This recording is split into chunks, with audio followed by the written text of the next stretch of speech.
Hine Quarters Part 2. Where to begin? Well, the obvious place is with Francis Lyman Hine, who did not look at all like Jay Gatsby, but he was a charismatic fellow anyway. How do you pick out a real rich man from the crowd? Not by his car, because when I knew Heine, he drove around in this aging gold Buick Electra. He didn't care.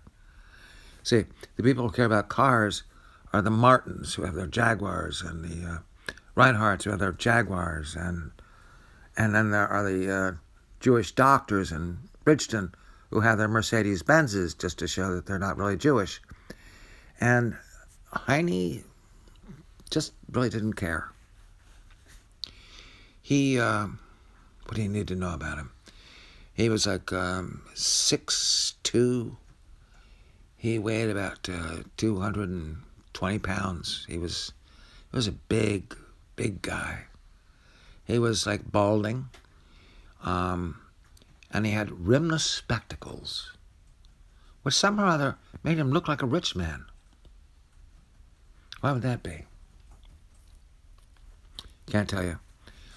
What we do know of his history is that he went to St. Paul's School, the only graduate of that school that I ever actually truly liked.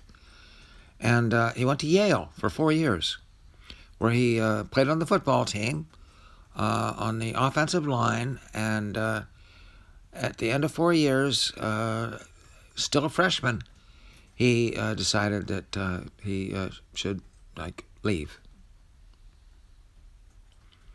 Academics were not his specialty. So, what was his specialty? He was the guy that everybody wanted to be around, always. So,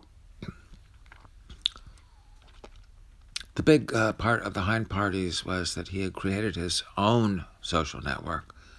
They all came with him. He, after the war, which he missed because his knees were all busted up, from playing football at Yale? And he brought in a bunch of his St. Paul's friends to start a company called Airwork. And they were capitalizing on the fact that Millville, which is 15 miles away from where we were, had been the place where P-47 pilots were trained. So there was an airport there.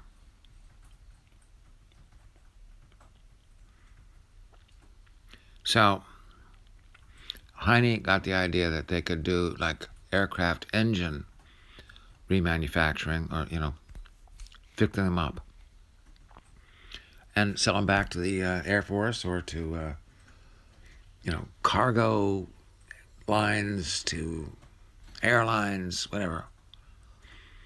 And it worked.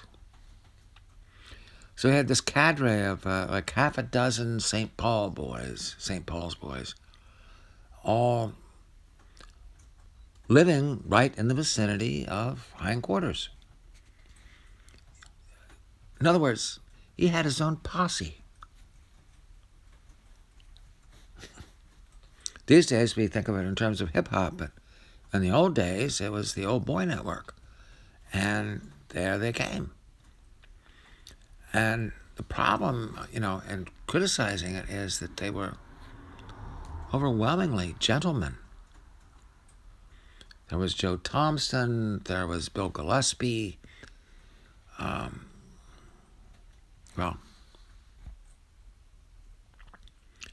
The list goes on. There were half a dozen of them. And they were the backbone of every Hine party. Now, those of you who know me will know that The names Millville and P-47 will ring a bell because my dad actually was a P-47 pilot, and he lived 2 miles away from Hine, and so he was automatically in the inside circle, which was actually not any place he wanted to be. I can remember seeing my dad at Hein Parties, and he always looked, like a little stiff, a little standoffish, because, he didn't go to St. Paul's. He went to, he went to Mercersburg, which St. Paul doesn't even acknowledge the existence of. Well, until, that is, the real social superstar showed up once or twice at Hine Parties, and his name was John M. Seabrook, who was an international jet set star, who, like a couple of the St. Paul's boys and Heine's retinue, went to Princeton. But the truth is, Jack Seabrook also went to Mercersburg. So there we were. I mean, we were like, what were we? We were like the inside circle, but not the St. Paul's circle. And I have to admit that even I was starstruck the first time I saw Jack Seabrook. I have never seen more beautiful clothes. I mean, you could tell Hine was rich by his, rimless spectacles. Jack Seabrook, all you had to do was look at him. I mean, it's like every thread of fabric on his body said fabulous wealth. And I actually shook his hand, and he remembered my name. He was, like the rest of them, a gentleman. So I've used up all the introductory time for Hine Parties, but you can sort of get an idea. It's like here there was the solid posse, and then there were all the Bridgeton and Salem people, and the occasional superstar, which at one time actually included Miss Sweden at one of the pool parties. And this is where we're going to have to break it off, because there were actually 3 different kinds of Hine Parties. There were the parties at the house, and which were pretty civilized, and then there were the parties down at the pool, which were also pretty civilized, except on occasion. And then there were parties that they called clam bakes, which were also very civilized, except that Hine was the central figure in all of these parties, always.